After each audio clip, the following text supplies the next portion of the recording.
नमस्कार। मैं कमलेश कबीर आपका एक बार फिर स्वागत करता हूं इस नए एपिसोड। आज के इस एपिसोड में हम बात करेंगे भारत की आगे की रणनीति की। आधी रात के बाद में भारत ने जो संकेत दिए हैं, उसके बाद आप समझ सकते हैं कि अब जो है वो हालात युद्ध के लिए कितने बनते चले जा रहे हैं। अब तक हम बात कर रहे थे कि युद्ध की स्थिति नहीं है, एस्केलेशन जो है वो चल रहा है दोनों तरफ से, लेकिन रात की जो कार्रवाई थी उसमें भारत ने बड़ी ही चालाकी से उसकी रणनीति को फेल भी कर दिया। अब रणनीति को कैसे फेल किया उसको हम थोड़ा सा समझ लेते हैं। अब तक जो पाकिस्तान की रणनीति थी वो रणनीति ये थी कि भारत ने अपना एयर स्पेस बंद कर दिया था, लेकिन पाकिस्तान ने अपना एयरबेस बंद नहीं किया था। तो ना सॉरी एयर स्पेस बंद नहीं किया था और वहां पर कमर्शियल उड़ानें जो है या नागरिक उड़ानें वो जारी थी। जबकि अगर आप भारत के नॉर्थ इंडिया या वेस्टर्न पार्ट को देखते हैं तो यहां पे सब कुछ बंद था। कारण साफ था, क्योंकि पाकिस्तान जिस तरीके से, या मैं पाकिस्तान का नाम नहीं लेता, मैं यहां पे कहता हूं ये जो जमात है जिसके लिए ये जानी जाती है, इनको कोई फर्क नहीं पड़ता कि आप निर्दोष है या आप जो है वो गुनहगार हैं, आप कौन है। बस इनका काम होता है हमला करना, मारना। और इसी कड़ी में आपने देखा कि लगातार भारतीय शहरों को टारगेट किया गया, जबकि एक तरफ भारत की जो कार्रवाई थी वो सिर्फ आतंकवादियों के ठिकाने के ऊपर थी। तो जिस रात को ऑपरेशन सिंदूर हुआ, भारत चाहता तो भारत भी जो है वो इस तरीके का हमला कर सकता था। भारत चाहता तो उस दिन ऑपरेशन सिंदूर में पाकिस्तान के जो मिलिट्री बेस था उसको खत्म कर सकता था, लेकिन भारत ने नहीं किया। लेकिन उन्होंने किया। अब उसके बाद में पूरे देश के सामने यह सवाल था कि आखिर भारत जो है वो इसका उस तरीके से जवाब क्यों नहीं दे पा रहा। और कल आपने देखा जिस तरीके से सेना की जो ब्रीफिंग थी, चाहे वो एयरफोर्स की हो या डिफेंस की हो, आपने देखा उन्होंने सीधे तौर से कहा कि अभी भारत जो है वो संयमित कार्रवाई कर रहा है। संयमित का मतलब जोश में आकर मिसाइल नहीं मार रहा, ड्रोन नहीं भेज रहा, या फिर हम कह सकते हैं कि जो पाकिस्तान की तरफ से जो ड्रोन आ रहे हैं सिर्फ उनको रोकने का प्रयास कर रहा है।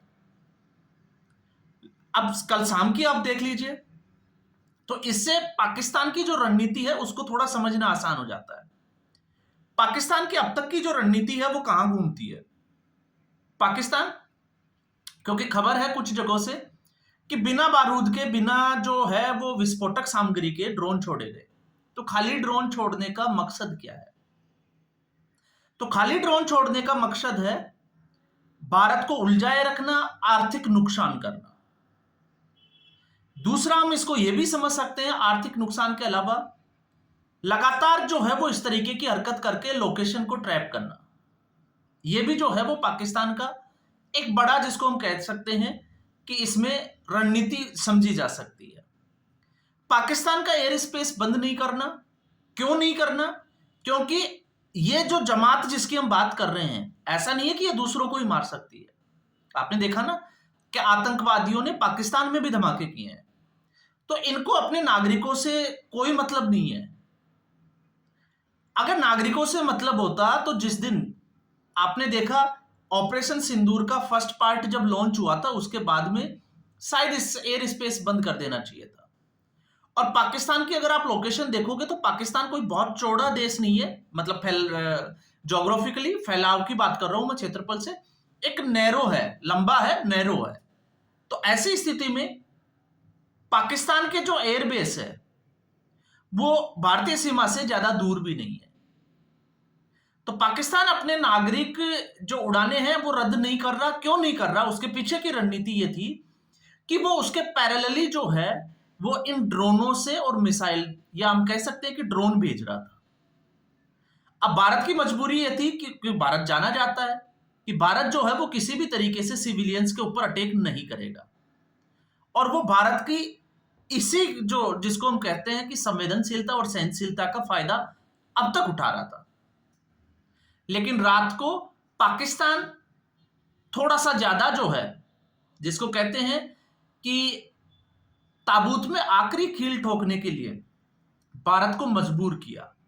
और मजबूर कैसे किया? खबर यह है कि पाकिस्तान ने दिल्ली को टारगेट करने की कोशिश की। दिल्ली देश की राजधानी है, रक्षा मंत्रालय है, पीएमओ है, भारत की संसद है, तमाम तरह के जो है वो एम्बेसीज है। तो ऐसी स्थिति में आखिर पाकिस्तान ने दिल्ली को टारगेट करने की कोशिश क्यों की? पब्लिक में पैनिक फैलाने के लिए, देश को दुनिया में बदनाम करने के लिए, या फिर हम कह सकते हैं कि पाकिस्तान को एक बड़ा, जिसको कहें कि न्यूक्लियर पावर, इस तरीके का दिखाने के लिए।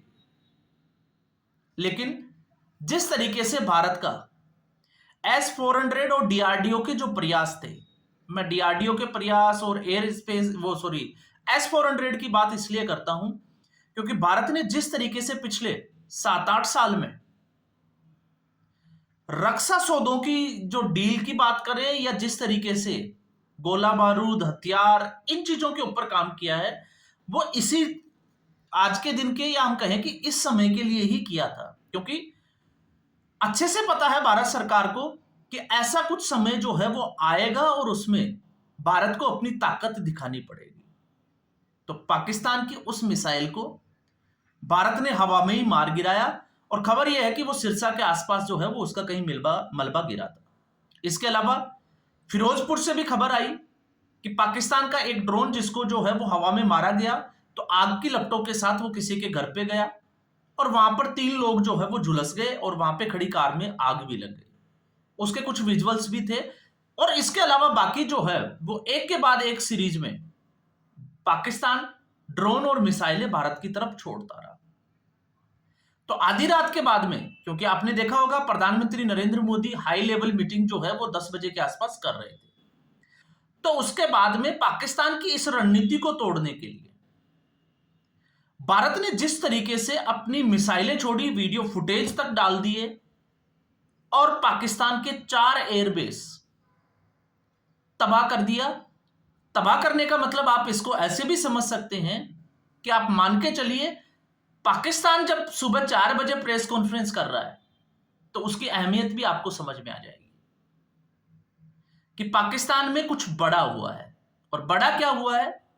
पैरेलली अगर आप ऊपर से देखोगे अंतरराष्ट्रीय सीमा के साथ लगते हुए, तो नूर खान जो रावलपिंडी का एयरबेस है, जहां पर आर्मी का हेडक्वार्टर है, पाकिस्तान आर्मी का, जहां पर जनरल आसिम मुनीर बैठता है, उस रावलपिंडी के नूर खान एयरबेस के ऊपर 2 बैलिस्टिक मिसाइल जो है वो भारत ने मारी है। और उसको बड़ा धमाका भी देखा गया, उसके विजुअल्स भी आ गए हैं, और आप समझ सकते हैं कि क्या हालत हुई होगी। इसके अलावा रफीकी जो सोरकोट में है, और मुरीद, चकवाल और कराची में सुबह भी जो खबरें आ रही थी कि कराची जो है वहां पर धमाकों की आवाजें आ रही है। तो पाकिस्तान में किस तरीके का अफरा तफरी का माहौल होगा, अब आप अंदाजा लगा सकते हैं। और उसके बाद में पाकिस्तान को मजबूर होकर दिया भारत ने, अब उसने अपना एयर स्पेस जो है वो 12 बजे तक के लिए बंद कर दिया गया। तो आप समझ सकते हैं कि हालात जो है, अब हम उस परिस्थिति की तरफ धीरे धीरे जो है वो आगे बढ़ रहे हैं, जिसका सबको जो है वो एक तरीके से हम कह सकते हैं कि समझ नहीं आ रहा था कि चल क्या रहा है। तो अभी हम युद्ध में नहीं गए, हम उसी पार्ट में हैं, लेकिन हम ये कह सकते हैं कि उसकी शुरुआत के हम नजदीक जा चुके हैं। क्योंकि पाकिस्तान जिस तरीके से अपनी रणनीति बना रहा है और भारत जिस तरीके से उस रणनीति का जवाब दे रहा है, जिसमें आधी रात के बाद की यह कार्रवाई थी, तो आप समझ सकते हैं। और वैसे भी आप पाकिस्तान को देखिए कि पाकिस्तान को कल ही IMF से 20,000 करोड़ का लोन मिला है, जिसमें से तत्काल 8,500 करोड़ के आसपास की जो राशि है वो स्वीकृत कर दी गई है, बाकी किस्तों में मिलेगी। तो आप समझ सकते हैं कि पाकिस्तान को, जिसको कहते हैं कि भीख मांगता है या कटोरा लेके घूमता है, तो कुछ उसके कटोरे में जो है वो अब आ गया है। तो जाहिर सी बात है, पाकिस्तान कुछ इस तरीके की जो है वो बड़ी हरकत करने की कोशिश जरूर करेगा। और उस कोशिश में भारत जब इस तरीके का जवाब दे रहा है, क्योंकि कल से परसों से भारत के लोगों को लगातार जब ये अटैक हो रहे थे, तो लोग जो है वो संशय में थे कि भारत जो है वो इस तरीके की कार्रवाई क्यों नहीं कर रहा। तो उसका जिस तरीके से प्रेस कॉन्फ्रेंस में बताया गया और उसके बाद में जो चीजें निकल कर आई वो यही थी कि वो नागरिक उड़ान जो थी उनका सहारा लेकर भारत पर जो है वो लगातार अटैक कर रहा था, और भारत जो है वो संयमित तरीके से कार्रवाई कर रहा था। लेकिन 12 बजे के बाद में जब पाकिस्तान ने दिल्ली को टारगेट करने की कोशिश की, तो उसके बाद में भारत ने जो कार्रवाई की है, उससे आप समझ सकते हैं कि पाकिस्तान में जो डर का माहौल है, कि आप वहां पर आर्मी जो है वो सुबह 4 बजे प्रेस कॉन्फ्रेंस करती है, और उसके बाद में सुबह दिन निकलने के बाद में भी खबरें आती रही अलग अलग जगह से जो है वो धमाकों की आवाज। तो ये उन लोगों के लिए भी जवाब है जो कल तक भारतीय मीडिया को जो है वो गालियां दे रहे थे, भारतीय मीडिया को कोस रहे थे। तो अब उनको अंदाजा हो जाना चाहिए कि पाकिस्तान का जब आर्मी का पर्सन प्रेस कॉन्फ्रेंस करके सुबह 4 बजे ये कहे कि भारत ने 6 बैलिस्टिक मिसाइलें पाकिस्तान पर मारी है, तो आप समझ सकते हैं 6 बैलिस्टिक मिसाइल का मतलब, अगर एक मिसाइल 400 से 450 किलोग्राम का अगर विस्फोटक लेके जाती है, तो सोच के देखो कि धमाका कितना बड़ा होगा। और वो लोग ऐसा क्यों कर रहे हैं भारतीय मीडिया को? क्योंकि इस वक्त जो है, चाहे वो डिसइंफॉर्मेशन का जो है वो वार चल रहा हो, या फिर एक प्रोपेगेंडा चल रहा हो, और उस प्रोपेगेंडा में ऐसा नहीं है कि पाकिस्तान का मीडिया शामिल है, उसमें भारत का मीडिया भी शामिल है। कौन कौन शामिल है ये पूरे देश को पता है। वो लगातार जो है वो सेना के मनोबल को तोड़ने की काम कर रहे हैं, और सिर्फ वजह क्या है? ये वजह इसलिए है क्योंकि 2014 के बाद में नरेंद्र मोदी ने इनकी दुकानें बंद कर रखी है, इसलिए ये लोग बौखलाए हुए हैं। और दूसरा, जब इन्होंने सोशल मीडिया पे अपने अकाउंट्स खोले और फिर उसके बाद में ये प्रोपेगेंडा स्टार्ट करते हैं, तो ये इस जमात को खुश करने का एक तरीका है, क्योंकि ये जमात हम लोगों की तरह नहीं है कि ये सपोर्ट नहीं करे। ये जमात जो है वो इस तरीके के लोगों का भरपूर साथ देती है और भरपूर सपोर्ट करती है। तो आज के एपिसोड में बस इतना ही। उम्मीद करूंगा वीडियो एपिसोड आपको पसंद आया होगा। वीडियो को लाइक करें, शेयर करें, चैनल जरूर सब्सक्राइब करें। धन्यवाद।